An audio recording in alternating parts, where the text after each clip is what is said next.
What's good, Fin Nation? What's good?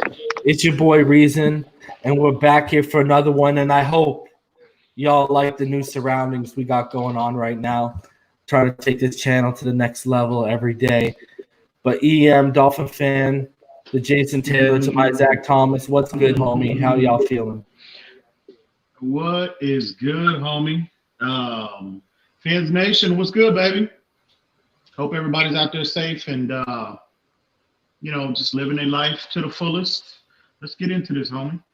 Man, you didn't even do your little coffee mug salute, bro. And I was expecting that, bro. I'm trying to go to sleep early tonight, so So I'll do it today, brother. I hear you. That's what's Tagovailoa, baby. That's what's up.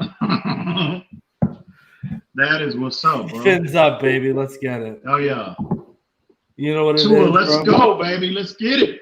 Let's get it. Bro. Let me take a sip, actually, of that. You know what that tastes like every sip, bro? What's that? Every sip tastes like greatness when you're drinking out of a Tua Tagovailoa cup, bro. Oh, absolutely. Oh my God, that's what's up, homie. So, brother, I guess let's hop into it a little bit in terms of the big topic on everyone's mind right now is, in fact, Jamal Adams, bro. Everyone is talking about Jamal Adams right now, bro. And I wanted to know, first of all, where you're at with that, because right now the price out there is a first and a third. Apparently, according to a reporter out of New York.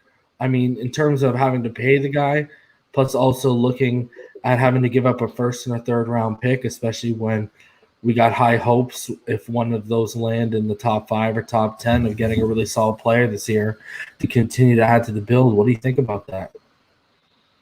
Man, you said a first and a third, bro?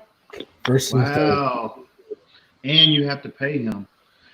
Man, I mean, listen. I love Jamal Adams as a player. I love what he can potentially bring to this defense. I mean, he's right now, in my opinion, in my rankings, he's in the top 3 to 5 safeties clearly in all of football. Mm-hmm. And young player, 24 years old, not even hitting his prime yet. Man, he's definitely an intriguing player. I would definitely entertain this possibility. But at the end of the day, a first and a third, and you have to turn around and pay him, who knows what, 12, anywhere from 12 to 15 million a year. Mm-hmm.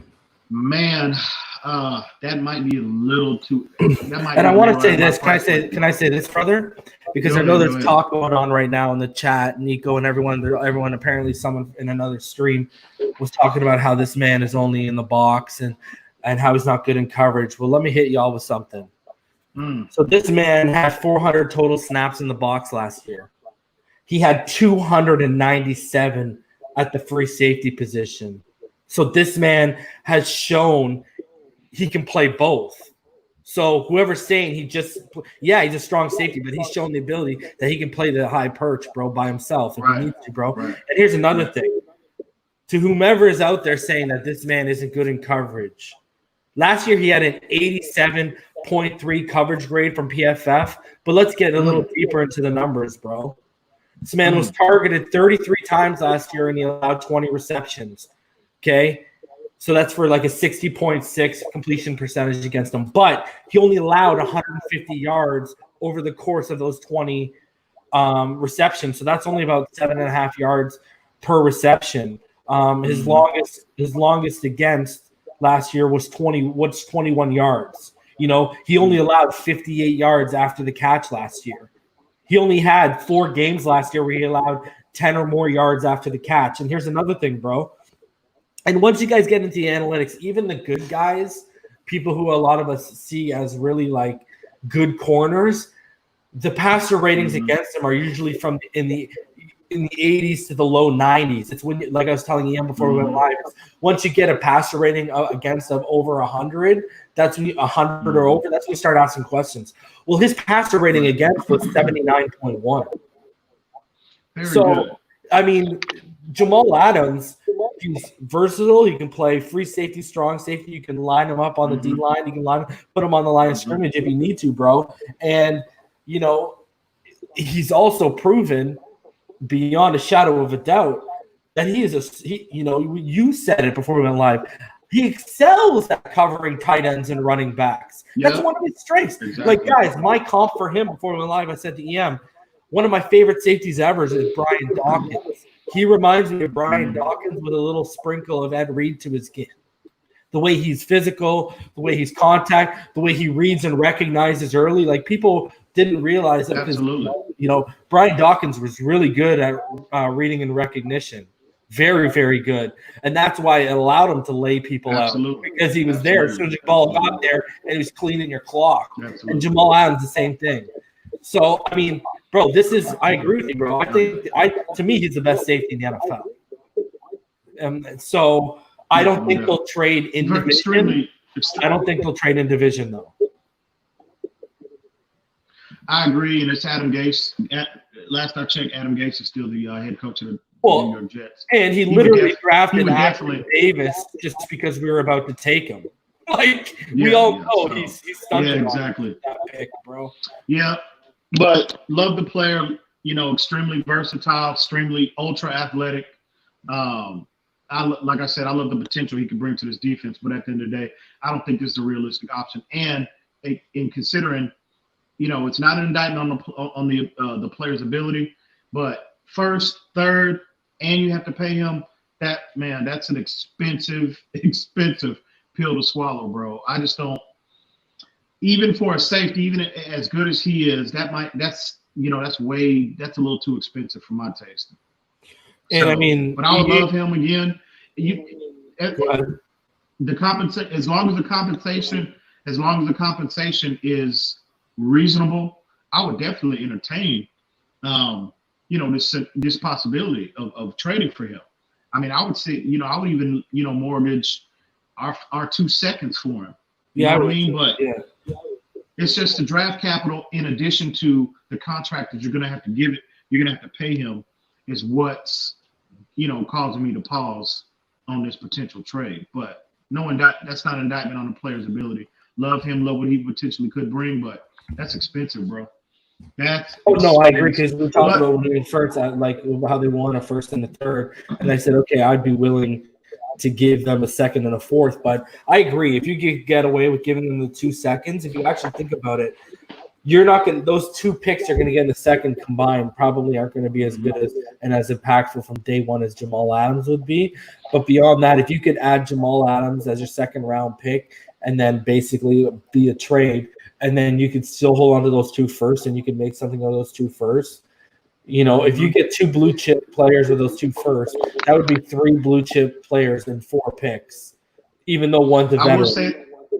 I will say this, bro. Now's the time. If they were to make a splash, a splash move like that, now's the time to do it.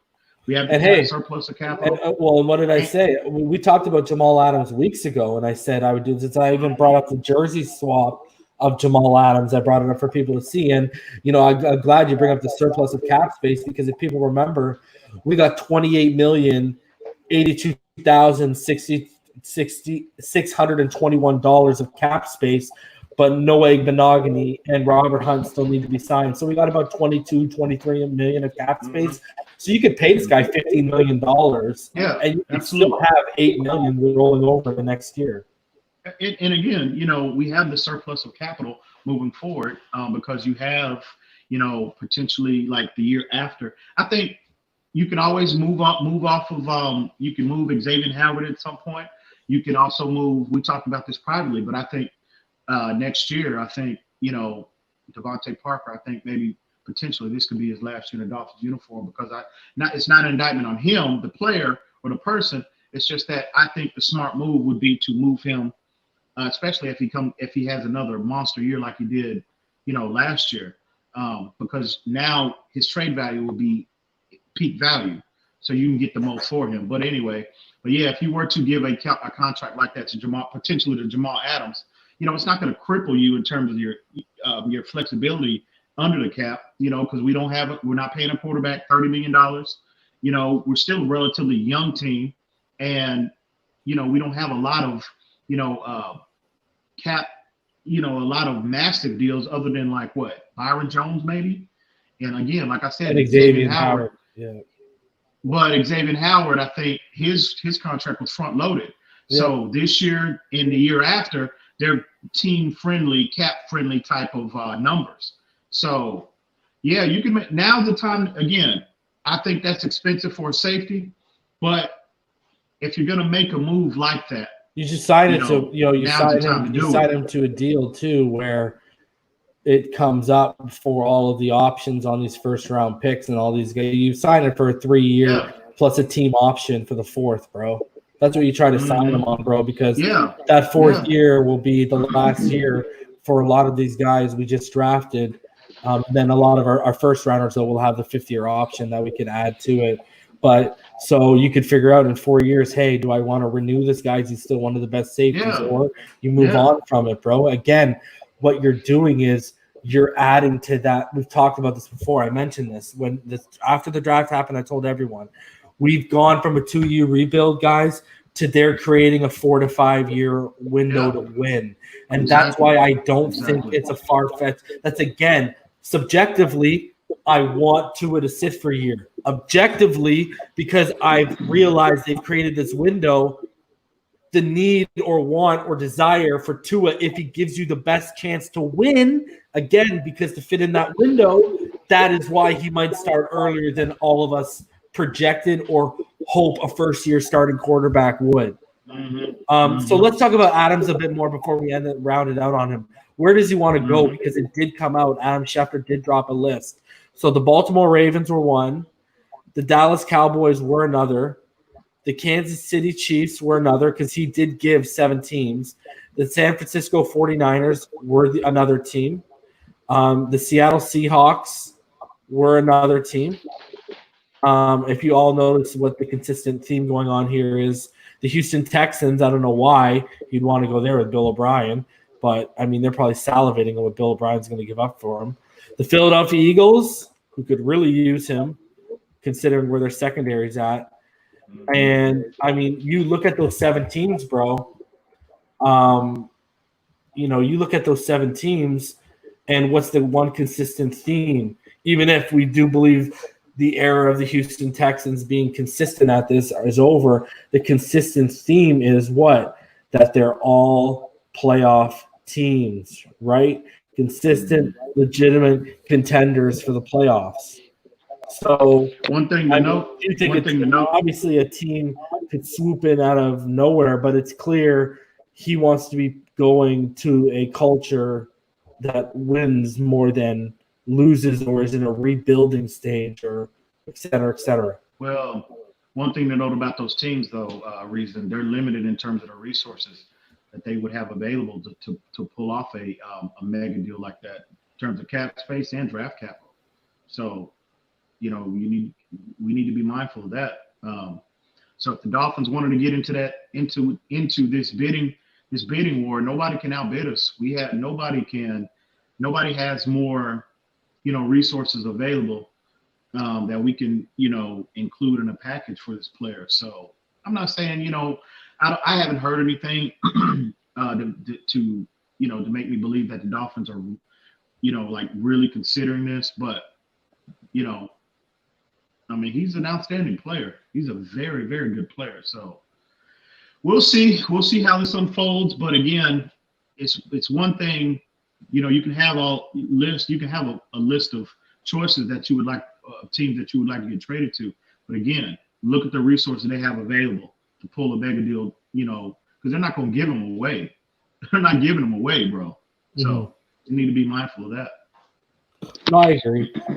But I think, automatically, I think 2 things happen when you get a guy like that. Automatically, our secondary becomes arguably, I think the best secondary in the NFL. And number 2, because of that, added to how we built the front 7 right now, and the depth we've added there, I automatically would come out here and I would proclaim we have a top 5 defense and we haven't even played a snap. I mean, and you know what's funny? All these people who were stressing defense wins you championships, if you look where all the money would be allocated, non-rookie money, the majority would be allocated towards the defense. So in the end, people would get what they want too, all the defensive guys, and we would just be adding what we have on offense to the mixture right now. In terms of a lot of these rookie contracts, next year, again, add more rookie. If you move off a guy like Devontae Parker to create a little bit more room to breathe, what do you do with one of your? Because in our hypothetical, we gave up the 2 second-round picks. What do you do with that? One of those first-round picks, you go get Tua's favorite target, a Devontae Smith. If it's high enough and Panay Sewell is gone and Javon Holland's gone, you go get a Jamar Chase. If he's still on the board, you know what I mean? You go look at a Jalen Waddle. You go look at a Rondale Moore, a guy who's climbing up a lot of draft boards right now. Rondale Moore, great receiver. Check him out, guys, if you haven't. You go get one of these great receivers, and you call it a day, bro. And the interesting thing is going to be, too, is that running back situation because Breida is going to be gone, right? Yeah. So you're also going to have to use some of your draft capital on a running back too to add to Jordan Howard and kind of groom in case you can't afford Jordan Howard after his second year's up. You mean to tell me you're giving up on Kalen Balazs, bro? Bro, I gave up on Kalen Balazs. Okay, hey. When I saw his yards per carry was the same number as the one on the back of Ryan Tannehill's jersey, I gave up on that guy, bro. I want to mention something. I want to mention something real quick. I'm gonna go off script for a minute. I saw somebody in the comment section. They said they disagreed with me in terms of what I said about Devontae Parker. I wouldn't necessarily be so quick to disregard my comment because reason I talked about this right before we went live. Yeah. Telling me I'm dropped the hammer that we were talking about. I wouldn't be so quick to. I would not be so quick to dismiss that what I said because, in actuality, in my opinion, it is in my opinion. I think that plan because let me put it out there. Reason and I we heard that there was a high level of intrigue at 26. A lot of people feel that we had a lot of. There were 2 players they wanted at 26. Brandon Ayuk is a wide receiver. Yeah, they've been confirmed. Brandon Ayuk from Arizona State, the wide receiver. Mm-hmm. So, and the other one was Cesar Ruiz. Exactly. That's a first-round pick they would have invested in a wide receiver. So what does that tell you? Okay, and again, I'm not trying to put this out there. It's it's not an indictment on Parker the player. It's business at the end of the day. And if Parker comes out and has another monster year, 1,200-yard season like he did last year, he's 28 years old. He's got a team-friendly contract. I mean, his trade value would never be at its peak if this scenario plays out. So again, these people out here that's doubting what we said and you're so quick to dismiss that, this plan could have been easily put in place a year early. Because of the level of intrigue they had, they would have made a first-round investment on a wide receiver this year if the San Francisco 49ers hadn't jumped us in terms of a trade. So I wouldn't be so quick to dismiss that. We're going to readdress this soon. But for all those people that think that Parker, the possibility of Parker going somewhere, it's just there's no way that can happen. I wouldn't be so quick to dismiss that that potential the possibility of us moving off of Parker once the season finishes. Yeah. So, just saying. Saying. So let's get into bus tickets, bro.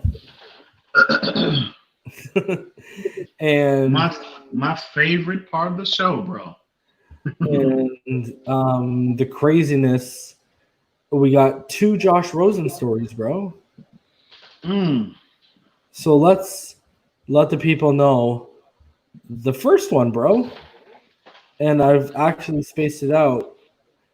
The XFL was going to target Josh Rosen. So in 2021, Galco said the league planned to pursue younger and higher profile NFL quarterbacks who had been lost in the shuffle. And I quote, "We wanted to go to a Josh Rosen, for example," Galco said, and say, "Hey, we know you have talent. You got screwed by circumstances in two different spots. You're going to get cut by the Dolphins. Don't go be a backup for the Seattle Seahawks. Come show teams how many players you are better than." Wow, bro. Interesting. And went on to say quarterbacks need to play or else their value is going to be greatly diminished. Who knows what would have happened, but that was our plan. In addition to Rosen, other quarterbacks on the XFL's wish list were Robert Griffin III and Paxton Lynch. All busts. All busts. Hold on. Right, RG3, Mike Shanahan kind of ruined his career, and it was on a very high upward trajectory until that knee started to issue. Well, call it what you want. He didn't live up to that number 2 draft status, so he's a bust as well. But wow, and everyone and their mother knew Paxton Lynch was going to be a bust, bro. Like Paxton Lynch. Wow, that's interesting. I mean, what do you say to that, Reason? I mean, really, I'm trying to figure out. You know what's the funny thing about this? And I know there's people in the comment section. How many times did we even joke about him going to the XFL and the fact that the XFL was planning to make it? Oh my God! Oh man! I mean, oh my God! Even though we joke, we're right. Okay. Oh my God! I mean, again. How do you respond to that? All I can say is this: I could hear Vince McMahon watching it. Oh, this is such good shit. Like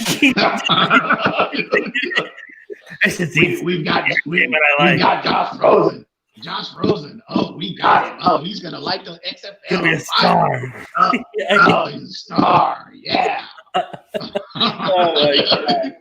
Classic. Oh my man, that is funny, bro. Wow. But I mean, all seriousness, bro. I mean, how do you respond to that? I mean, I don't know what to say, bro. I mean, I'm at a loss for words. I got a response. You want to hear my response? Bye, Felicia. Yo, you better be checking that. You better be updating that email. Real cool. Absolutely. Daily, bro. I'm hitting that. I'm definitely hitting that refresh button, bro. You already know. The thing is, bro, it kind of, when you actually break it down, it doesn't stop there because right now, right now there is another rumor out there, and the Dolphins Wire, they kind of talked about it, and bro, and the whole thing being proposed right now at the suggestion of Cody Benjamin of CBS Sports, who is proposing a deal between the Dolphins and Buccaneers. Tampa Bay is firmly in win-now mode after pairing Bruce Arians with Tom Brady, then luring Rob Gronkowski out of retirement. But if the Dolphins are dangling Rosen, and why wouldn't they be, Jason Litt would surely remind Arians that he's still got to keep at least one eye on the future. Current Bucs offensive coordinator Byron Leftwich was Rosen's interim offensive coordinator during his rookie year in Arizona.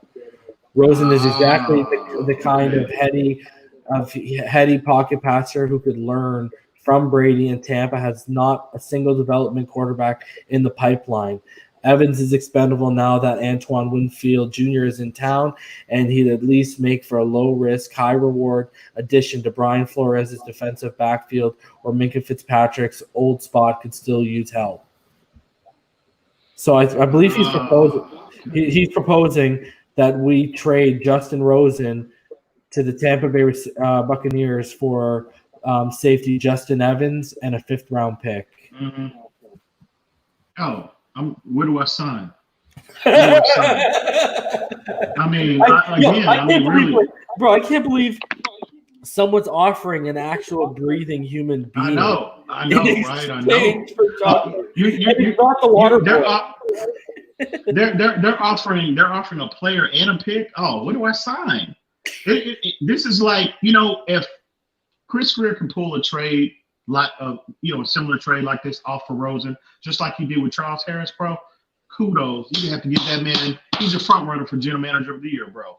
I mean, to pull off a trade like this for players that have given you nothing in return on your investment, absolutely nothing, bro. You might as well give him the General Manager of the Year award right now if he could pull something like this off. But where do I sign? Where do I sign? He's giving you nothing on your return. Absolutely nothing. You've clearly moved on with the selection of Tua Tagovailoa, number 5 in the 2020 NFL Draft. Why? I don't get what's the upside to holding on to him. You've got Ryan Fitzpatrick. Other than, let me be consistent now, because I'm letting my emotions take over a little bit right now. But so I can remain consistent. Other than there might be a little uncertainty in terms of Tua's health. That's the only reason why you would hang on to a player. You would hang on. You would be hanging on to Josh Rosen at this point. So, but again, and I think that is the approach the Dolphins are taking. They're going to wait.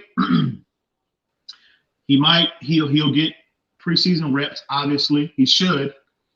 And they're going to wait, take a wait and see approach on how far along Tua's health is. And I think Tua at the end of the day is going to be as healthy as he can possibly be at some point, in September, October or whatnot, but maybe even sooner than that. But it's the smart move. I say that again, I let my emotions take over, but at the end of the day, the smart move is to hang on to him. Hopefully you can inflate his trade value somewhat, but ultimately you're taking that wait and see approach as far as Tua is concerned. But I think, at the end of the day, Tua will be healthy. And we've been telling these people for a year now, Josh Rosen will, in my opinion, he will not be on this roster come September. He will be moved at some point. I don't care what they're telling you, in my opinion now, and I can be totally off base. And I know I'm upsetting a lot of people right now, but that's okay. Josh Rosen will not be on this roster. He's not in the Dolphins' long-term plans. He's not. So I think at the end of the day, hopefully Tua is as healthy as he could possibly be come around September, October, and the Dolphins just ultimately move on from Rosen, at some point sooner rather than later. Because I don't want this lingering. I don't want any potential distractions, lingering, hovering around Tua in our quarterback situation, no more than it already has, no more than it already needs to be. So this is just an added distraction, potential distraction, that could, just kind of cloud things for Tua. I want Tua's transition to the NFL to be as smooth as possible. I don't want any potential disruptions. Josh Rosen had his chance. They invested a second-round pick last year. He had his chance. He didn't. He dropped the ball. He pooped the bed. His tape is garbage. It's time to move on. What's at the end of the day to me is interesting about this whole proposal that's come out is what did I tell you? I thought Jacob Eason was basically a far more polished version of Josh Rosen. Like Jacob Eason to me is if Josh Rosen was actually good. Okay. So there's a lot of similarities. But there's a lot of similarities in their game. There's a lot of similarities in the game, except Josh Rosen does the things at an average level, and Jacob Eason does those things at a good level. You see the similarities. It's just, especially when you get to the processing. Anyways, so but you see a lot of similarities in the game. So my thing with that is, if you go to the pre-draft process, apparently they were very, very high on Jacob Eason in Tampa Bay. So a guy like Josh Rosen, he fits. If they're going to make that move and just pluck a guy on the bench behind Brady for a year or two, Josh Rosen would probably be the ideal. And you know what would end up happening? We've talked about it before. That's what, if you look, one of the teams that was very, very interested in Josh Rosen during the pre-draft process when he was coming out was who? The New England Patriots. Why? Because they saw similarities in terms of, the pocket quarterback that they basically thought they could mold him to their system the way they did Tom Brady, and it would just basically be Bruce Arians and the Tampa Bay Buccaneers beating him to the punch, right? That's all it would be. But I don't think he'll ever resort to I don't think he'll ever be anything more than a backup quarterback. So I agree 100%. Yeah, the XFL hollows with a starting job and the pay is good. Think about it. And that'll be good for him. That'll be good for him to really get somewhere and really sit and learn.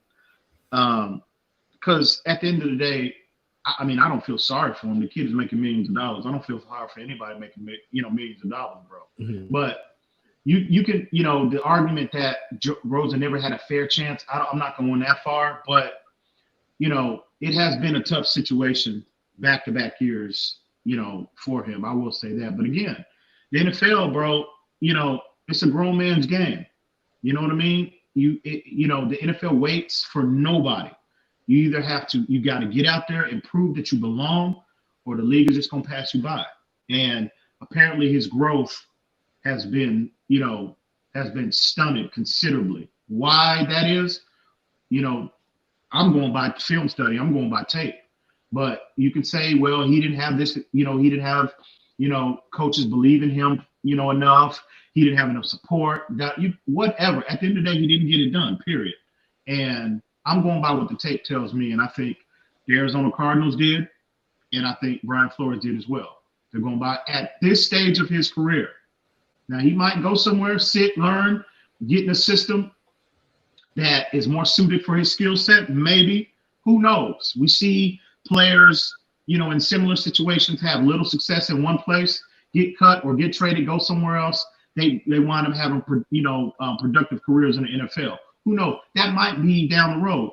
But right now, the Dolphins clearly sent a strong message, just like the Arizona Cardinals did when they selected Tua Tagovailoa number 5 overall. They told you who their future, who is in their long-term plans. Yeah. And again, barring any kind of Kurt Warner-like ascension, Kurt Warner type ascension type year this year, if Rosen had, barring anything less than that, Josh Rosen will be dealt at some point. It's time to move on. Rhino kind of hits it here. In a way, I feel for Rosen, but he got 2 chances. That's 2 more than most. Two. And let's be honest, guys. We've said this how many times to the point where we're at nausea with it. Guys, Brian Flores last year was at a stage where dudes who were stocking shelves at Lowe's and Home Depot on a Friday were starting on Sunday, and you couldn't crack that line. Couldn't even sniff the field, bro. Well, after the disaster. Yeah. Couldn't sniff the field. No, it's just at the end of the day, bro. Tua is he's so far superior physically, mentally. He's just the better. And look at our quarterback. I mean, this is our quarterback, guys. Did you see Josh Rosen doing anything like this when he got here? I haven't, because Tua was already doing things in the community like we said he would about how good he'd be for the community itself. And I mean, look at what he's already starting to do. He's now giving back to school to help help others use it to springboard to bigger things. He announced the establishment of a $300,000 scholarship fund, and he's giving out 4 other scholarships over the next 4 years. And those scholarships are named in honor of his grandparents. And he said, "My hope is that these scholarships will give deserving Hawaii students the same opportunity St. Louis School gave me." Tagovailoa said in a statement via the Miami Herald, "It is a blessing to honor my family and high school through this gift." So we've got a guy who's already given back to his community, already given back to his roots, realizes where he come from. Not only do we not see Josh Rosen even putting out workout videos, we don't even see him impacting his community, bro. I mean, I hate to be the bear, but, we talk about how big of a leader Tua is. He's not only a leader in that locker room, he's a leader in his community. And you're seeing it firsthand. And this is what's going to be coming to Miami because now he's moved. You don't think he's going to be doing things directly in Miami? Like this guy's about to, we're about to get not only one of the most marketable quarterbacks in the NFL, but by the looks of it, we're getting one of the more genuine quarterbacks in the NFL. And, this is just another reason why, guys, that's my quarterback. So love it. Those qualities that this staff referenced when they were, when they had that press conference back at the combine. In the first, it was consistency between Greer and Flores. First thing came out of the mouth, intangibles. Mm-hmm. This kid. And remember how people were saying after that interview at the combine, "Oh, they don't want him." Oh, yeah. Remember everyone? Crazy. And we were like, "No, man. That's what you could tell. That's what they're playing. They want to come." It's like you got to understand with how people flirt with girls. There's guys who just go up and flirt with girls, but there's guys out there who are hard to get, and they don't show their hand until that chance presents themselves, and that's basically what we did. Exactly. Again. Leadership, we've talked and we've highlighted this kid's ability on the field. But, I even said he's that type of player in person that I think this organization needed. I think Brian Flores was the man that we needed for this team. And Tua is that quarterback to lead us as well. He's that person and player that we needed, I think. And you're going to get the production on the field, obviously, hopefully. But look at what he's doing already out the gate. You know what I mean? Establishing those leadership qualities. And, man, that's going to be infectious, bro, within our organization, not just the team, but the organization as a whole. I mean, again, like you said, the most marketable rookie already. We talked about this, months ago, how box office Tua was going to be, how box office he could potentially be, and you see it now, bro. I mean, how can you not love what this kid is doing? And I touched on this, back in I think September on TD Stream before about how I had saw multiple interviews with him, and he was talking about how he was going to use his platform for the betterment of humanity, in so many different ways, addressing homelessness. Also he talked about his faith, how he wears his faith on his sleeve. And, I have similar, he and I are aligned in terms of our faith. I'm not going to get on here and try to preach to everyone. But he and our faith seems to be, for the most part, I don't know Tua from a can of paint, but again, I'm just going by what I've heard him say, in multiple interviews. And so our faith system is somewhat aligned. And so again, this person, not only the player, but the person. I think he's the right person, right player at the right time to lead this organization into the future.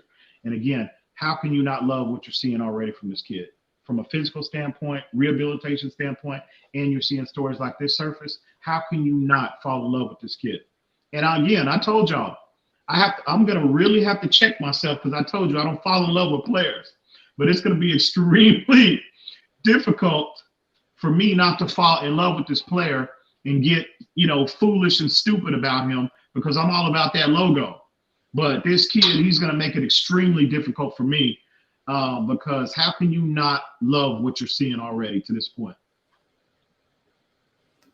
Elder Bruce Jones, what jersey you repping? Bro,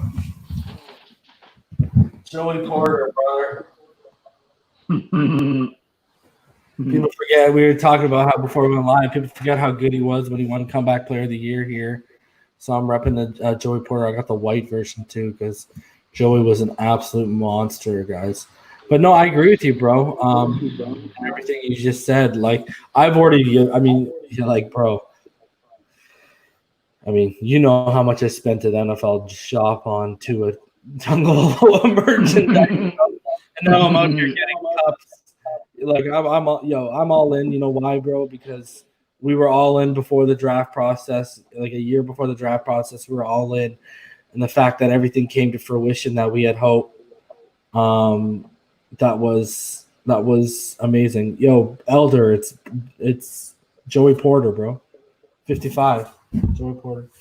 Yeah, so I mean, like the fact that we were that all in and we ended up being that right, you know what I'm saying? Like, bro, I gotta be all in on that, bro. I gotta be all in on that, bro. I knew he was gonna. Tua is gonna be. I said this some streams back last year sometime. I forget when it was, but I said he was gonna be a beacon of light for some organization. And that kid, I'm just, I'm just so glad we were able to get him, bro. Because I just think he's just it's just a perfect fit. Perfect fit. How the structure of the organization, the structure of the organization, the mindset of the organization. You look at how Chris Greer is talking about his faith, Brian Flores. These are men of faith. And Tua, again, he wears his faith on his sleeve. And I just always thought that it would be as perfect a fit as it could possibly be. So I'm telling you, man, just can't wait till this kid gets on the field. Cannot wait till he gets on the field. So let's get into a little thing from the media about NFL analyst Mark Sessler and what he basically said. So Mark Sessler, I'm just going to tell you on NFL Network, he said in regards to the AFC East in 2020 that the Dolphins could build on the success of last season to make a leap. What he said was, that division's weird. I know everyone just tickets the Bills to win at this point, but Brian Flores, Ryan Fitzpatrick, that combination to me was too good down the stretch. They may leap up in the win count a little bit quicker than some think. I think they're just fun. I'm told. Is that the whole article? Is that it? Well, that's basically his quote where he talks about us, and then the article goes into like the additions we made and such. But we always talk about how the media is sleeping on us. But it seems like you look at Nate Burleson, you look at now Sessler. It seems like the media's not. Rob Nikovich. Yeah, Rob Nikovich. It seems like the media isn't sleeping on us like they were in years past already, bro. Like there's already some people out there fully expecting something to potentially happen with this team if everything goes right, like we've talked about. Yeah, bro. It seems like the tides seem to be turning just a little bit. And people, it's like you can just feel it. It's just it just feels like it's our time now. You know what I mean? And even if Tom Brady was still in Foxborough, that I would still feel the same way. Again, we talked about all last year about what we saw, the growth and development, from our team last year, the second half of the season. Several players took that next step, and then fast forward into the offseason, free agency first, all the additions that were brought in, scheme players that are ideal scheme fits, can't emphasize that enough. And then the draft to get Tua, and then the other players that were selected that will be integral, parts of our team this year, I think, that are going to have big roles. It just feels like, I'm telling you, it just feels like the tides are turning. I think a lot of, people, as far as the media is concerned, I think they feel the same way, bro. They just feel it. And it starts with the franchise quarterback. It starts with Tua. It starts, and we talked about this privately, but a lot of people feel like Tua will be starting day one. Again, we talked about that in the past on previous streams. What my ideal scenario in terms of implementing Tua into the starting lineup would be, but it just, we seem to be gaining a lot of traction, a lot of momentum, bro, in terms of the national media's eyes. And yeah, bro, look what Ryan is saying here. Not only has Tua already learned Gailey's playbook, Tua has sent Gailey revisions to improve the offense. Showing up, trying to say how advanced this kid is. For sure, bro. But at the end of the day, in NFL people, I've heard your Louis Riddick's, who I value his insight as much as anybody out there. Bucky Brooks, all of them feel like. Shout out to Law. I just want to shout out Law 100-442. He said, I started watching Tua in high school. Aloha from Miami. Aloha, Law. But yeah, keep going, bro. Sorry, I just wanted to shout out that. Yeah, man. No, you're good, bro. Yeah, a lot of NFL, people who I hold in high regard, they feel the same way with the improvement we made down the stretch last year. We hit it out of the park in free agency, and we knocked it out of the park in the draft. And yeah, man, a lot of people, they're looking at the infusion of talent. They're like, damn, people don't just automatically concede that division to the Buffalo Bills. Don't act like they're like, the Dolphins could really be in that AFC running come, November, December. Don't sleep on the Dolphins. So a lot of people feel that way. So yeah, man, they just know. Again, I think a lot of people, not the Dolphin fan base, but we brought in a lot of good players, that fit what we do, what we want to do on both sides of the football. And again, that's the first step to building a successful team, bro. Problems that we've seen in the past, we would go out, have these big free agency signings, and bringing players in that necessarily didn't fit the scheme that we had. Again, we talked about that, during the draft process. That's where we got in so much trouble over the years. Selecting players, you're seeing what they consistently are showing you on tape. Okay, they're coming from a totally different scheme that you're running, but you're going to still select that player and automatically think, well, I can coach him to be the player that I want him to be within this scheme. No, the success rate is a lot lower if you take, when teams take that approach. Yeah. So kind of like the Chase Young. And we were talking about them even taking that approach. We were talking about them taking that approach in free agency, bro. Before free agency, we were like, they're going to take that approach in free agency, and that's why when people were out here like arguing with us about Chase Young, and we were talking about, guys, if you look at what his responsibilities have been asked for, what he's been asked for at Ohio State, schematically, he isn't the ideal fit for what they want to do. That's where we're going. That's why if they would have had that first pick, they would have went Joe Burrow. They wouldn't have went Chase Young, right? Like, that's why that word was basically out there, because Chase Young wasn't an ideal scheme fit. He's a 4-3 defensive end who his whole career has never been put into coverage, never been out in the flat, never dropped back and mirrored a tight end or a running back coming out. He's never done any of that. He's just been asked, pin your ears back and go. And you know what? He's not as good as a Nick Bosa. He needed to go to a defense that was schematically a perfect fit, like a Nick Bosa went to the 49ers, et cetera, like what the Niners run is very similar to what that Ohio State defense runs. So that's why Nick Bosa just plopped him in there and he's perfect. Just gone. Javon Kinlaw, 4-3 interior guy. He's going to be, again, game speed terminology. And obviously there's going to be some schematic things he's going to have to catch up on.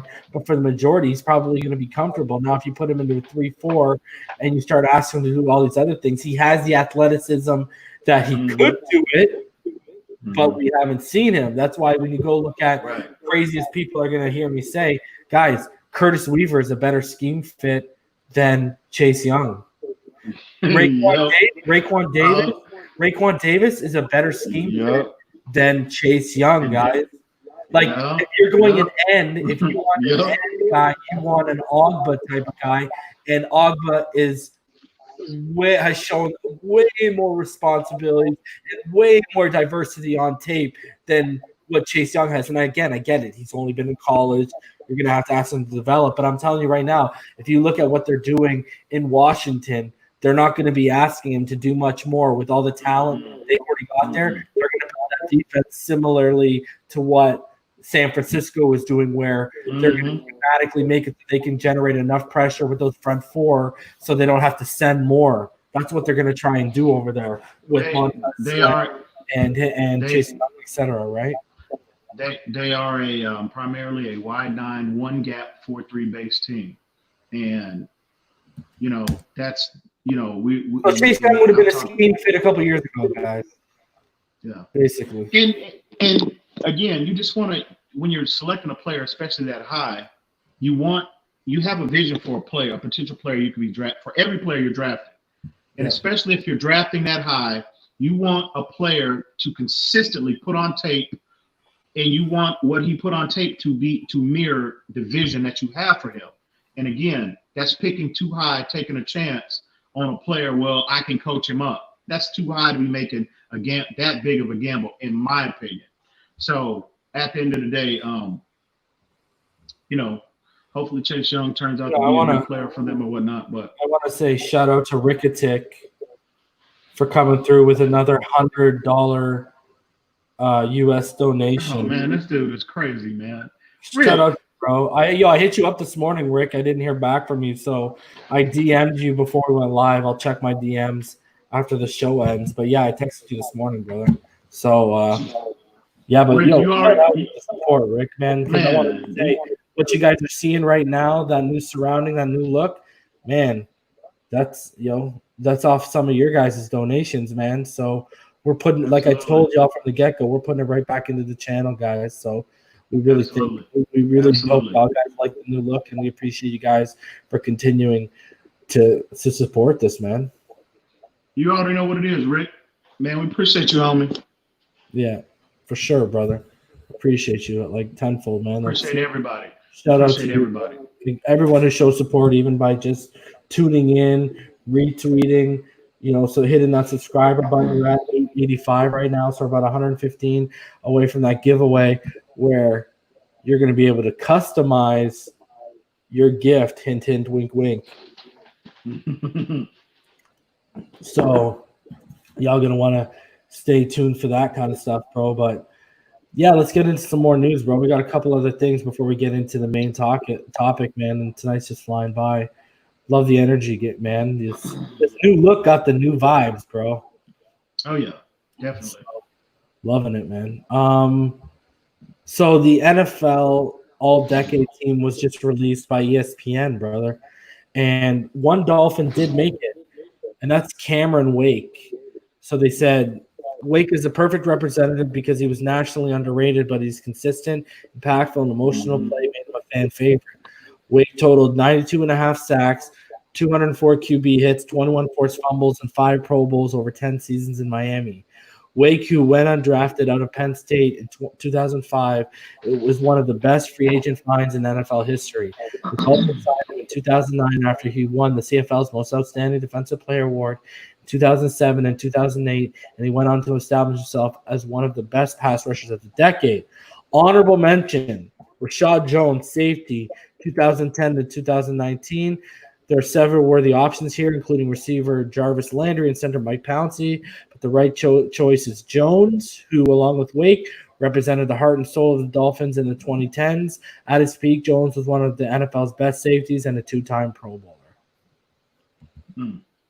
Oh, I'm 100% in agreement, bro. Cam Wake, that's my guy. Still, got nothing but love for Cam Wake, the person, the player. Yeah, at the end of the day, he was a model of consistency. I mean, that's the first thing that comes to mind when I think about Cameron Wake is consistently.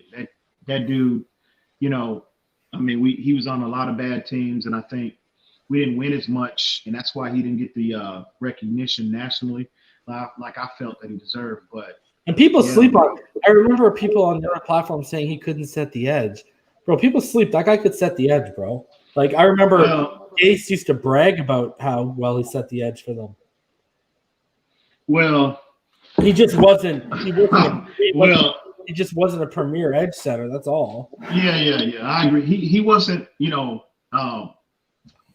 Charles Harris type bad, but I would say he was somewhat challenged in setting the edge. Somewhat, I'd say that. But again, his ability to disrupt the opposing quarterback, he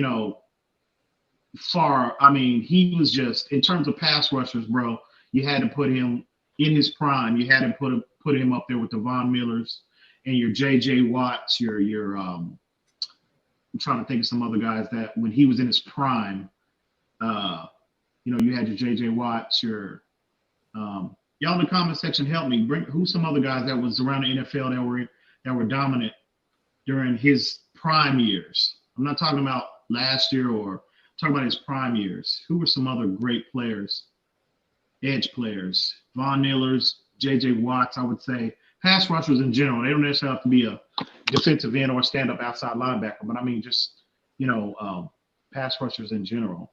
J.J. Watts, Chandler Jones, first period was premier. Chandler Jones. But yeah, you had to put him in the upper echelon, the upper tier guys, bro. In his prime years. I mean, he was as good as it gets. So yeah, I'm totally 100% in agreement. I think he was throughout his career, bro, he just didn't get enough recognition. And I thought the Dolphins as a whole, because we just didn't win enough. And generally when teams win, they get all the recognition, they get they get the exposure. And,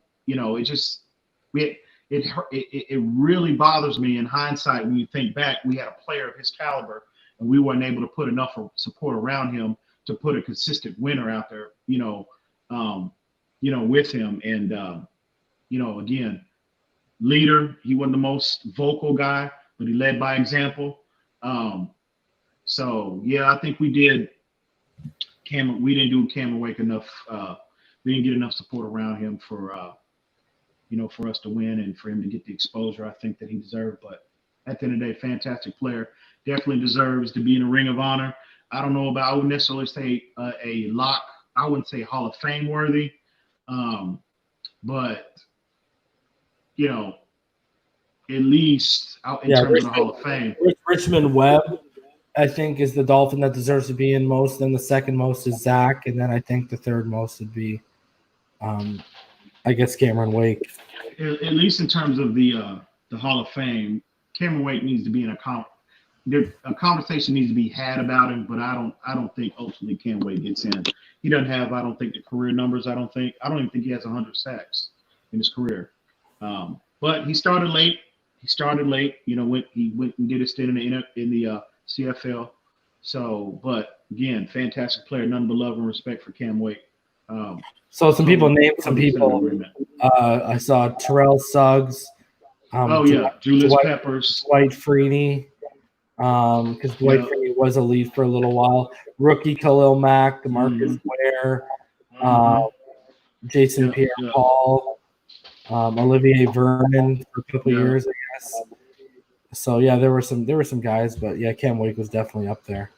He definitely was up there. He definitely needs to be mentioned in that group. So for sure, love Cam Wake, none but love and respect for him.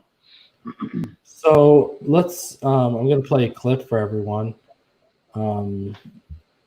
Let's show everyone about how our boy Colin Cowherd still keeps standing our boy Tua. I'll play it for everyone so they can hear. Just can you verify that you can hear it when it starts for me, bro? Absolutely. Yeah? Okay. Yeah, go ahead. Now we can talk Tua. Good? Yeah, we're good, bro. A great player out of Alabama. They haven't really been good with the quarterback stuff. They've been good everywhere else, but they've never been great with the quarterback stuff. And there are those who question Tua. What's his health? How's he doing? I think he's very good. I think he's the first Alabama quarterback under Nick Saban who's really going to pop. So here's a report. Now, it is from the trainer of Tua. But he says he's doing miraculously well in his rehab. He's doing miraculously well. Now, I got to tell you, we talk about time. Tua has been very, very fortunate.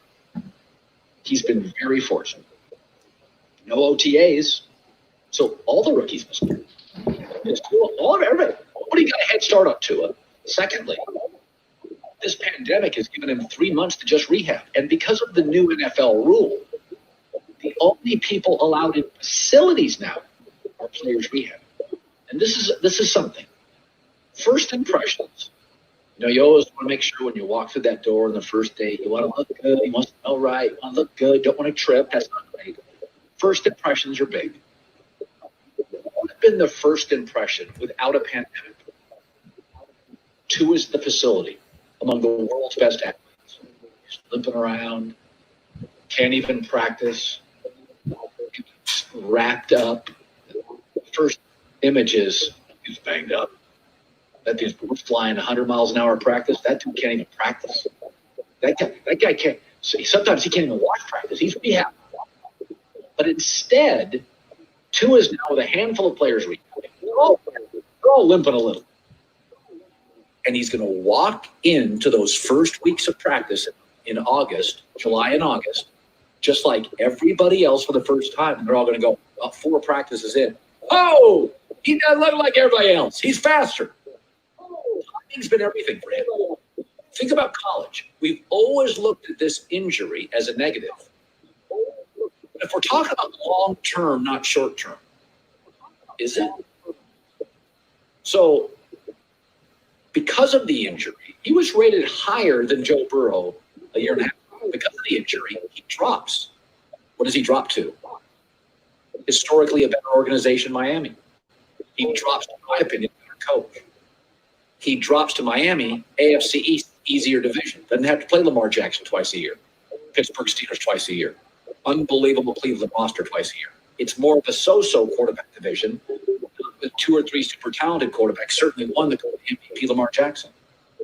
Last time Big Ben played, he threw for almost 5,000 yards. Great organization.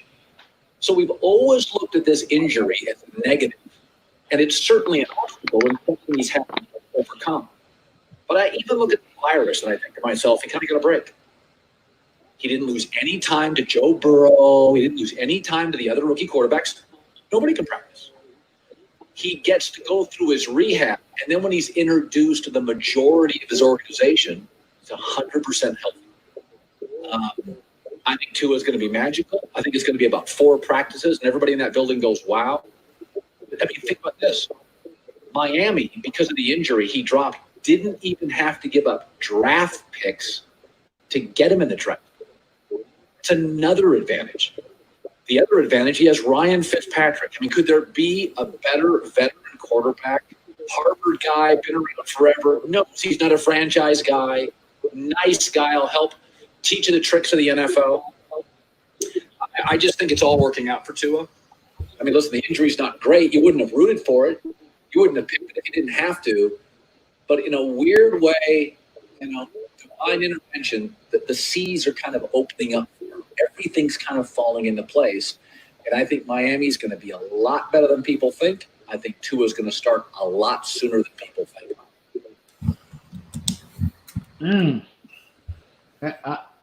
I've heard that somewhere. I've heard that. I think I've heard that somewhere else before. I don't know. I forget where, but I know I've heard that somewhere else before. Strange. Hey, again, you know why people heard it from us, bro? Because our subjective opinion is we want him to sit, but our objective opinion is he's going to look good. It's going to be hard for people to keep up, and he's going to win it sooner than people think. Mm-hmm. So yeah, bro. I look. That's a real possibility. Telling you, I know. So I will remain consistent. I told y'all, about the approach I would take with Tua, but I'm telling you, if he's as healthy as he could possibly be, and they get him in training camp and in practice, and this kid is just like Colin said, damn, wow. He just looks different. He moves different. He's just that special of a talent. I will entertain either scenario. So and that's a real possibility reason. We talked about this, for months now. We fully anticipate Tua, this scenario in terms of him just decimating the competition in that quarterback room come training camp. We fully expect Tua to do that. So with that being said, bro, again, you know what my approach is, but I'm open to entertain because I think we have the team to win. I think we're in win now mode. I truly believe that, bro. I think this coaching staff, this organization they truly believe that we are in win now mode. You don't make the moves in free agency that they made if they didn't think they had a solid enough foundation to build upon. They just needed a few supplementary pieces, and they went out and hit free agency out of the park as well as the draft. and the icing on the cake was the cherry on top was Tua Tagovailoa. And so again, I fully expect to see him performing at an extremely high level if he's healthy as he could possibly be. So obviously, we're not the only ones that feel that way, bro. And it's refreshing to see other people, even me and you they have a similar opinion. You have talked about it privately. We've also talked about here how it almost feels destined the way things have fallen into place. And look at what he talks about. He talks about divine intervention.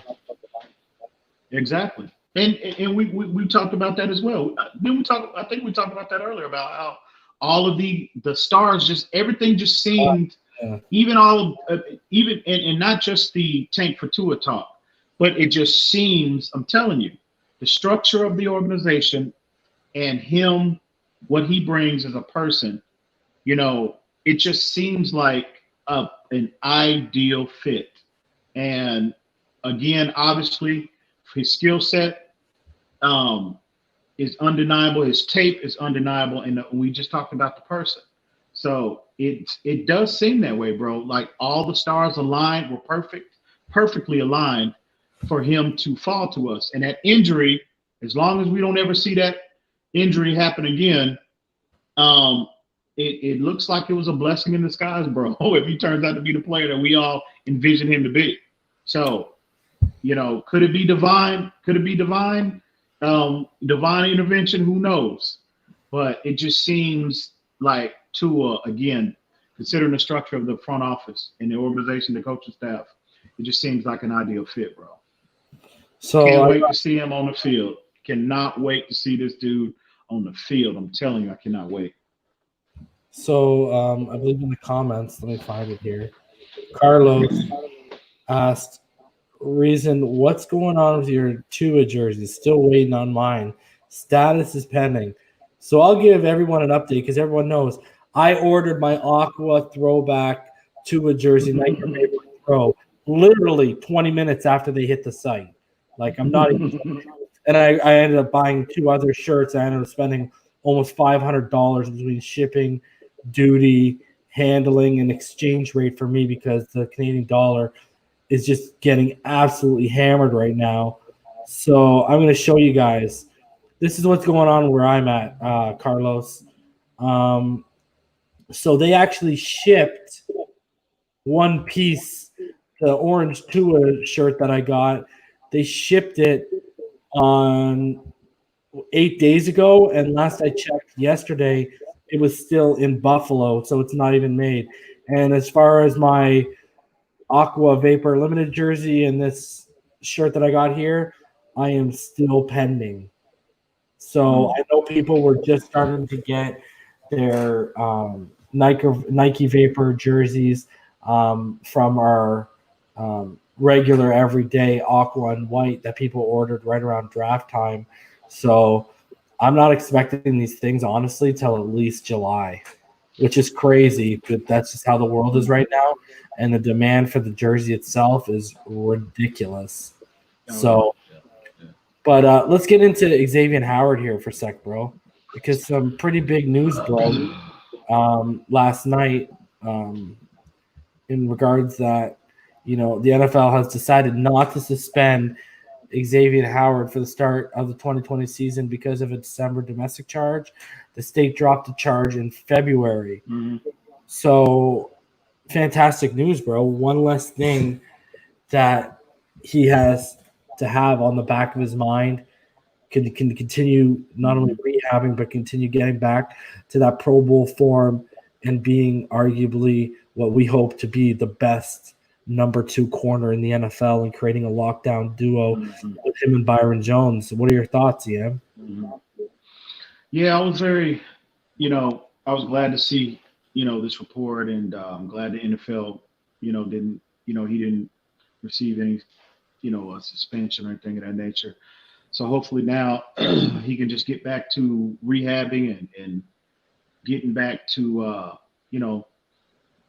getting his health, where it needs to be, and him hopefully returns to that 2018 form.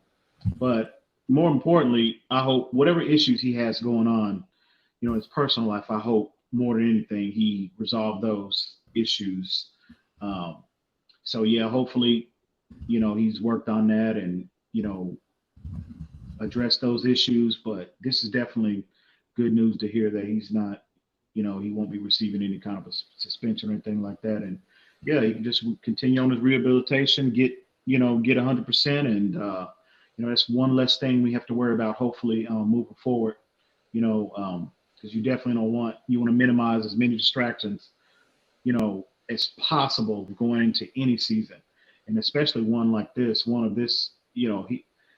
have just been, it would have really been. I think if he would have wound up, being suspended 4 games or however many games, that would really, set a bad tone for the season. So just glad that, the situation resolved, and hopefully he can put the personal issues behind him. And if there was any issues, hopefully they're resolved. And yeah, you can just look forward, bro, to the season, man, because telling you, if he gets back healthy and he returns to the player that we know he can be, man, that's going to be, he and Byron Jones together as a duo is going to be extremely fun to watch, bro. So yeah, very glad to see this report today.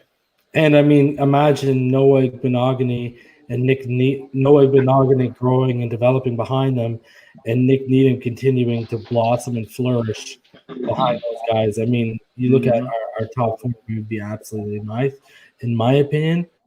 Oh, man, our corners, it's not a question, man. So we get that safety unit locked up, then I'm going to be out here proclaiming we have one of the best secondaries in the NFL. But when you go just the corners, I'm saying it now.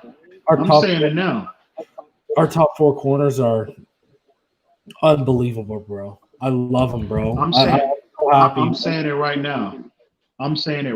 now. We have. Well, you got to do it, bro.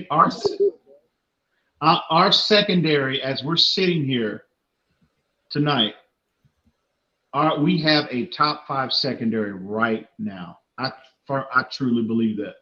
I really do.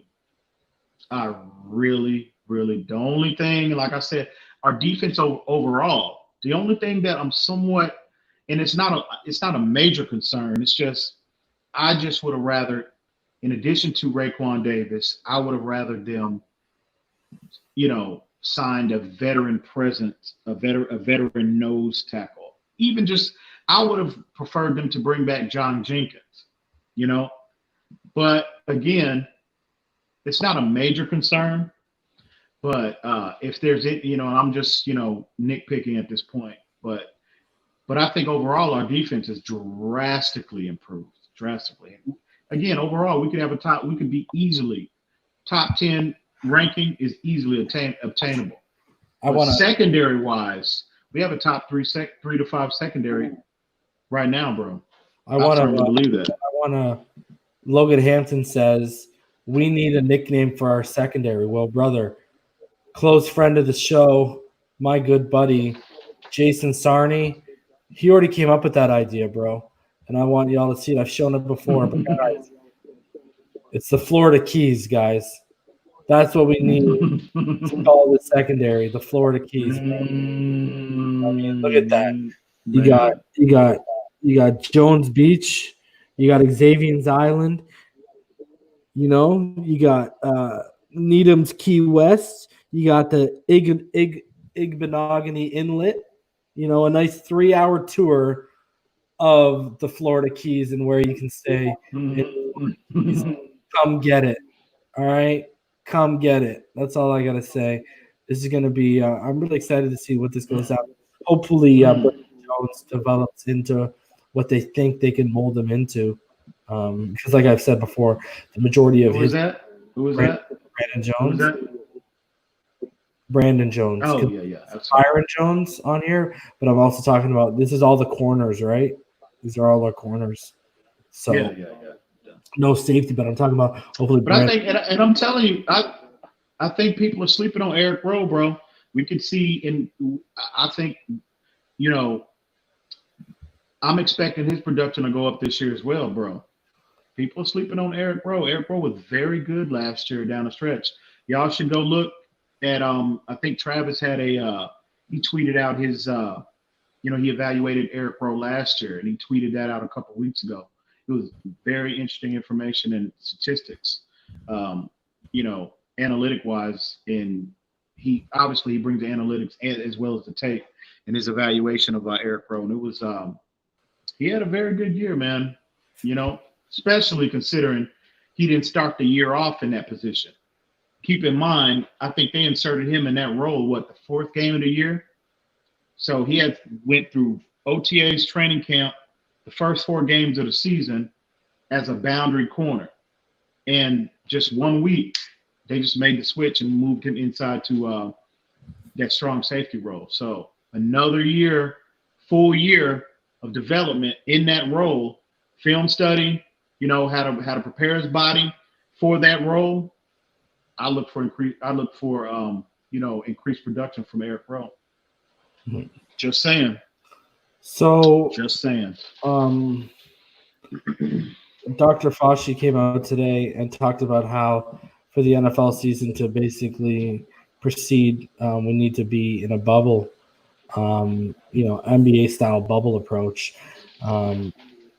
The NFL, through its chief medical officer, has responded. And he said, Dr. Fauci has identified the important health and safety issues we and the NFL Players Associations, together with our joint medical advisors, are addressing to mitigate the health risk to players, coaches, and other essential personnel. Dr. Alan Sills said via Dan Graziano of ESPN.com, we are developing a comprehensive and rapid result testing program and rigorous protocols that call for shared responsibility from everyone inside our football ecosystem.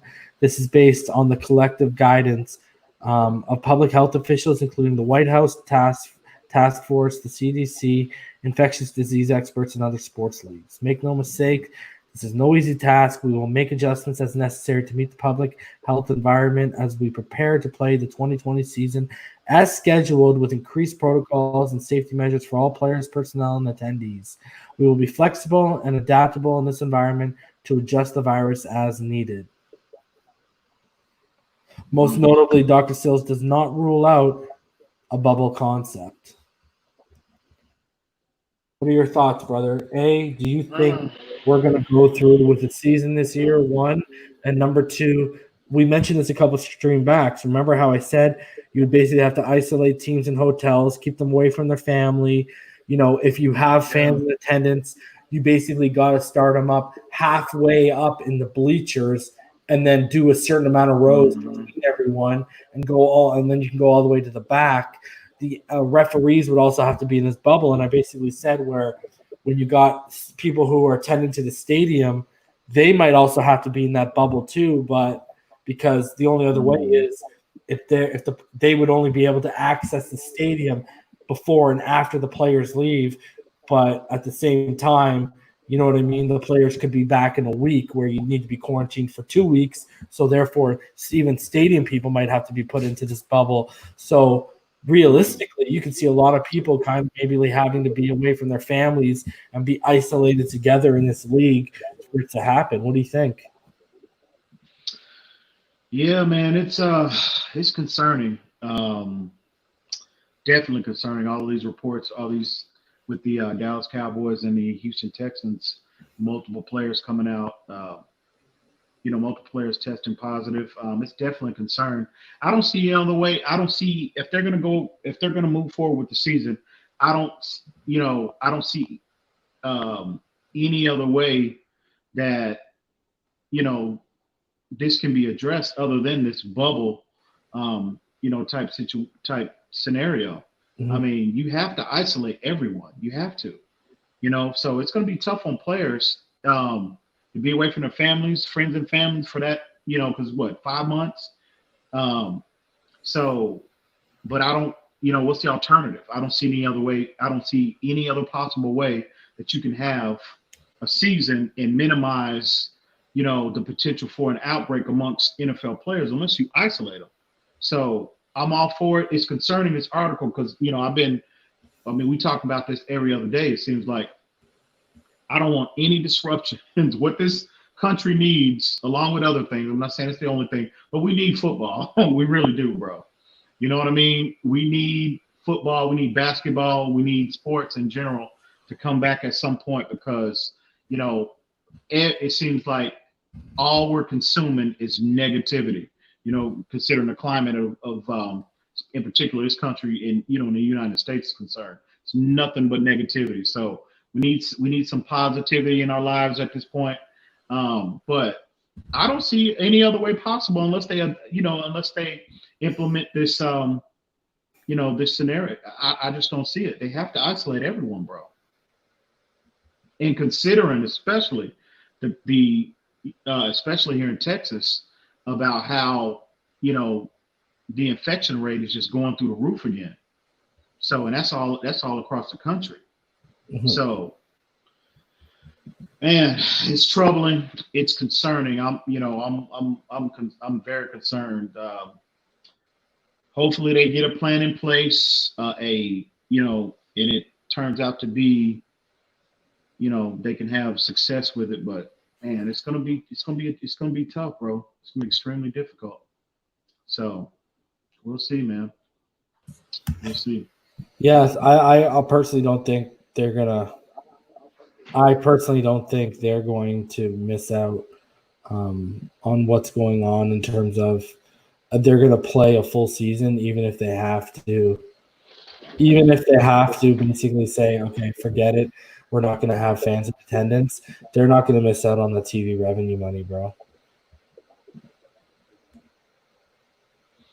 Yeah. What do you think?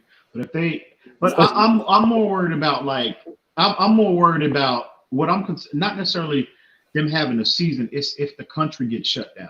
That's what I'm more concerned about, because I know our president and his administration basically said they will not shut the country down again. Okay, they're saying that now, but if you get, again, you see the infection rate is they're through the roof. They're spiking up again. And if this continues, and they're talking about, I'm a little cloudy on, I haven't studied, the coronavirus, and I can't tell you, details about whether or not, warm weather affects it positively or the cold weather, affects it as well. I don't know. My knowledge base is limited in that regard. But if the infection rate continues to increase, and we're talking going into the fall now, where the temperature dips and it becomes worse than what we saw back in January, February, and March, they have no choice but to shut down the country again. They would be buffoons to keep this country, to keep the country remain open. They have to. So I'm more concerned about what's going out, things that are going on outside the NFL that could, possibly affect the season in a negative way. Not necessarily, within the NFL, but that's kind of where I'm at in it, but it's concerning, bro. It's concerning. I'm just concerned as a whole with everything going on, bro, to be honest with you. So, but again, we'll see how it unfolds, bro. We'll see. I know the NFL wants that TV, they want to honor that contract, and they want to get that, they want to recover that TV money. I get it. But if the country gets shut down, bro, they have no choice. So again, we'll see, man. So let's get into our final topic, which is the topic of this show. And that is, are the Miami Dolphins the most improved team heading into 2020 year?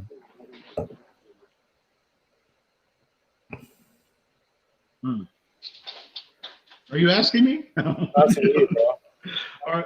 Do you really have to ask me that question? Really? Well, there's, really? when you actually break it down, bro, there's a lot of teams that did improve. Like this, I talk about how good the draft and free agency was for the Buffalo Bills, but I feel like other than adding Zach Moss to the backfield, at the same time they're replacing Frank Gore, but I felt they were more replacing missed pieces like Mario Addison, replacing Shaq Lawson, adding AJ Epinesa to be the long-term replacement.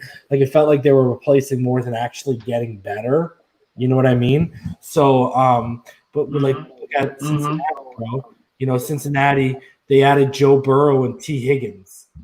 They added, when you look at us, right? We obviously loaded up in our cornerbacks. we loaded up on the draft, but we look at a team like the Broncos, bro. They've added KJ Hamler and they've added Jerry Jeudy. That's not even to go in to the other things that they did because they got that tight end that we've talked about before, Albert Okwuegbunam. Remember the one we talked about before multiple times? They even got him. You look at the Indianapolis Colts, bro. They got Phillip Rivers. They drafted Michael Pittman. You look at the Cleveland Browns. They brought in DeForest Buckner, exactly. You look at the Cleveland Browns. They brought in Jack Conklin, and they drafted Jedrick Wills. You know what I mean? So they've really upgraded the line. You look at the Philadelphia Eagles, what they've done to their secondary, by bringing in Darius Slay, right? They drafted that guy who was on my top 10 safety big board in the honorable mentions, Kevon Wallace from Clemson. They drafted him, bro. You look at what the Dallas Cowboys did, bro. They replaced their Pro Bowl center with Tyler Biadasz while also adding a guy like CeeDee Lamb, bro. So there are teams that have upgraded. You look at the Vikings; they absolutely knocked it out of the park. You look at the Ravens, bro. They brought in Calais Campbell during free agency. Then they drafted Patrick Queen, Justin Matabuki. They picked up linebacker Malik Harrison, and then they drafted Geno Stone, another guy who made my top 10 safety big board. You look at the Philadelphia Eagles with receivers, bro. Philadelphia Eagles went out and got Marquise Goodwin in free agency. They traded for him, but then they turned around and they drafted Jalen Reagor, right? But then, another one people are sleeping on. Arizona, bro. They traded for DeAndre Hopkins. They got Isaiah Simmons. What else did they do, bro? They drafted Josh Jones in like the 3rd or 4th round, bro. Like, you know what I mean? So there are teams that are out there making big upgrades, but I am on board with you. Like you go look at the Giants, bro. The Giants brought in Andrew Thomas. They brought in a guy who I've told you all about, a right tackle that I like coming out, Matt Pert, right? And then who else did they go draft? The guard that I really like from Oregon, Shane Lemieux. So they really started fixing that offensive line, right? So, but I do agree when you look at both sides of the ball, when you look at what we've done to our front seven, we just didn't add starters. We added depth. When you look at what we did to our secondary, besides the safety position, we've locked down that corner position.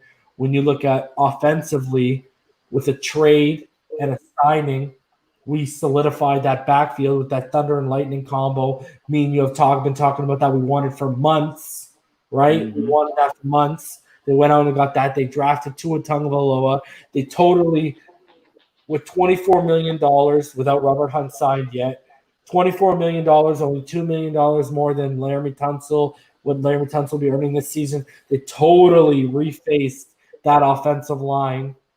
So when you look at the extreme turnover, but also the blue chip pieces that they've added to the drafting free agency, I do think a lot of teams improved, but I think hands down we improved the most. I agree 100%, bro. 100%. I think that, in addition to how much we improved over the second half of the season last year, I think we clearly are the most improved team. Buffalo, I don't think necessarily I'm in agreement with you. They didn't necessarily.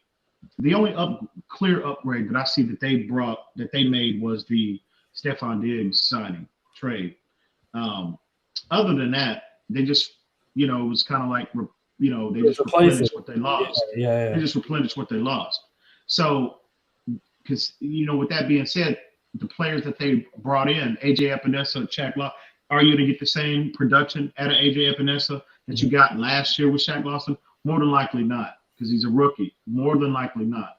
So I don't necessarily look at Buffalo as a team that strengthened, that got better per se. To me, Buffalo tried to stay at where they were at. Right. And they were trying to keep their head above the water.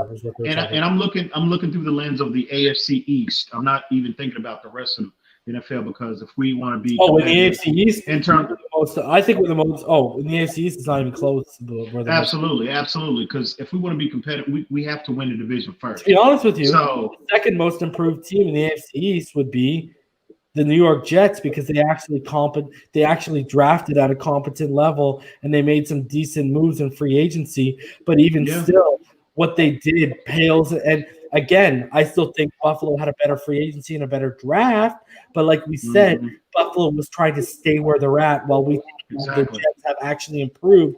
But the thing is, the Jets, their improvement is like this. Our improvement on paper is like that. Exactly. You know what I mean?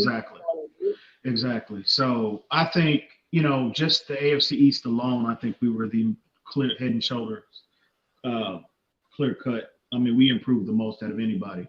But how we rank, how we stack up with the rest of the NFL, I think Baltimore improved themselves. I think, and especially they're even entertaining signing Antonio Brown. If they do that, I might have to the Baltimore Ravens.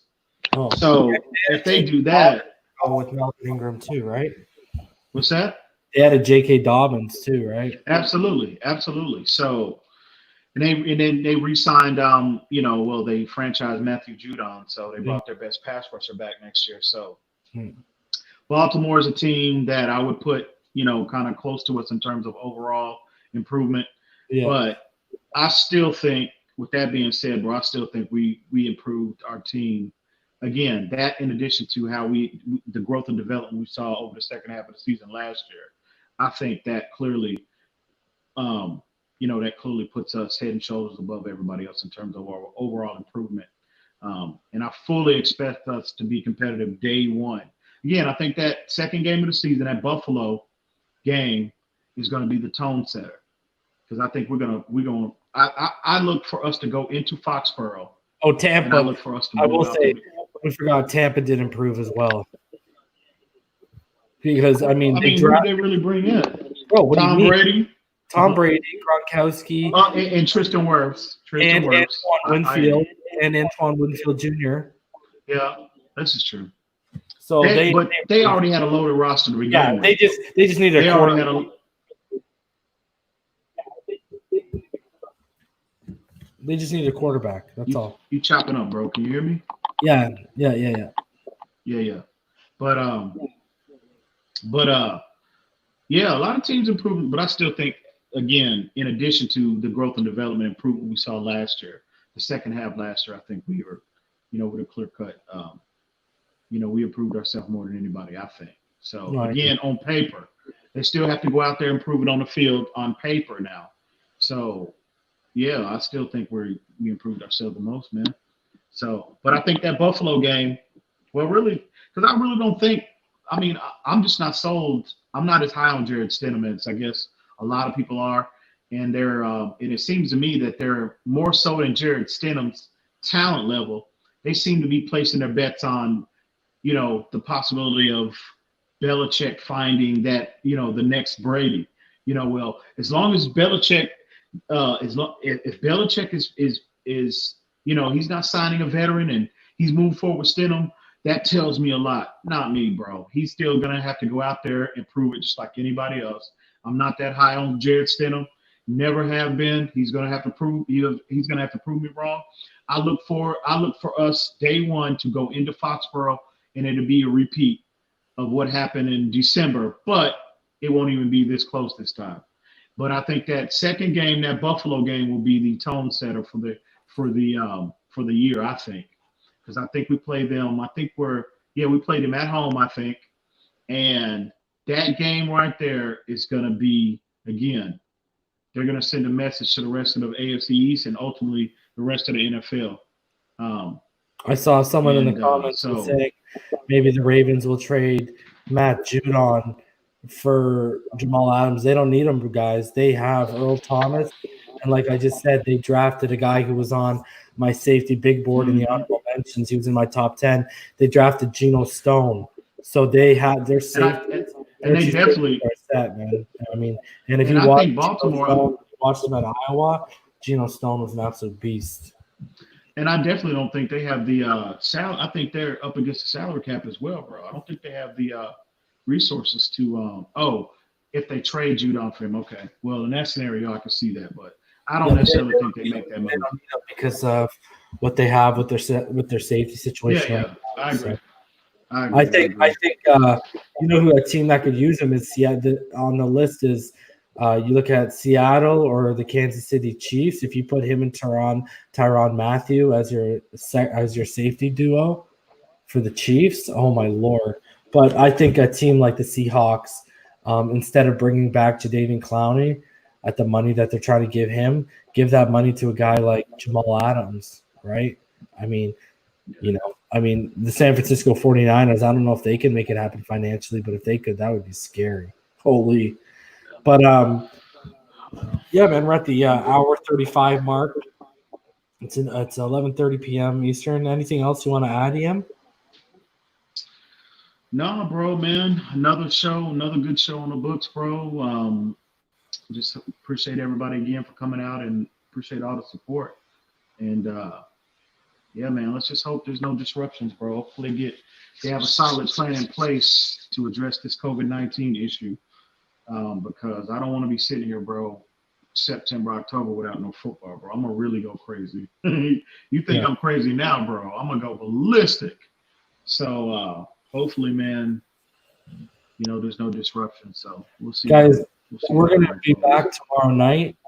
We're going to have Dante Colinelli on from Blue Chip Scouting, Dolphins Brawl, and Dolphins Talk.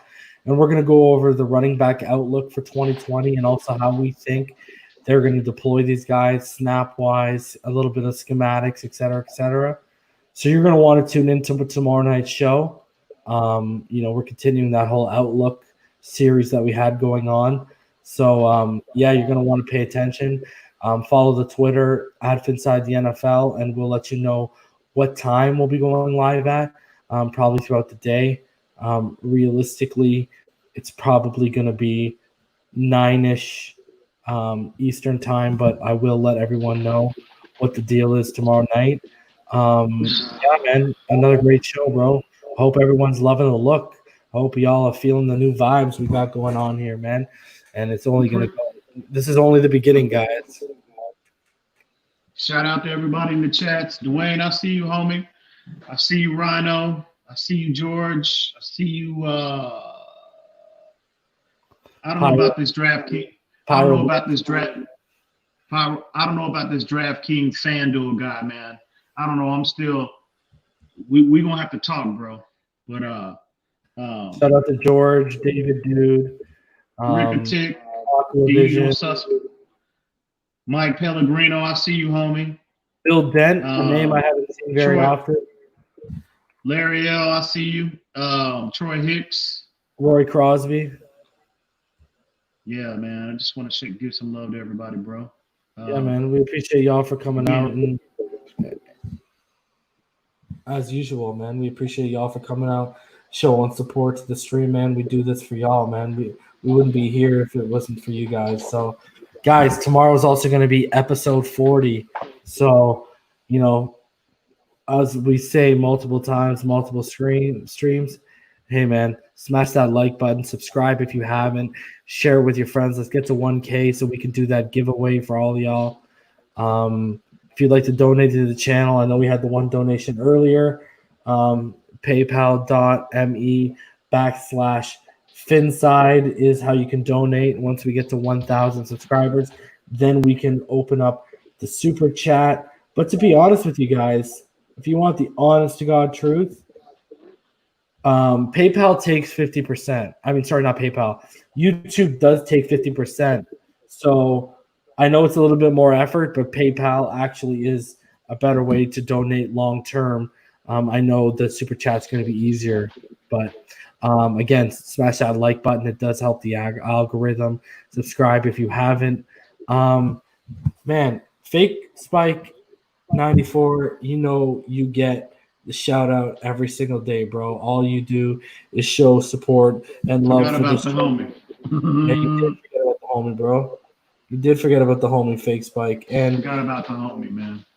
I actually I wanted to say, because I believe he sent us a donation on our last stream, but yeah, Logan, as far as I know, it's 50%. Maybe it is 30%. I haven't got there yet, but it was actually him who told me 50% on the phone a few months back. But Fake Spike did make a donation on our last video when the stream was over. He donated $50 to the stream. So shout out to you, Fake Spike, for continuing to show that love, man. You know, we're going to set up a Patreon once we get past 1,000. I got some ideas in terms of name levels and things we can do at the levels. But, man, we thank y'all for the support, man, because we're just going to continue pumping it back into the channel. And come training camp, again, we keep telling y'all we got something special for y'all come training camp. So you're going to want to stay tuned. But other than that, man, yo, we out of here. It's Thursday night. We'll be back tomorrow night. Make sure you tune in. Dante Colonelli will be going over the running back situation. And we'll be talking a little 2021 draft and guys we could be targeting. So you're going to want to pay attention to that. Y'all know what it is. Y'all already know what it is. All day, every day, baby. Baby. All day, every day. Number one in our hearts. Number one on his jersey. Number one in our minds. The left arm of God. The taste of greatness. All right, guys. We'll see you tomorrow night. As always. Y'all be safe, everybody. Y'all be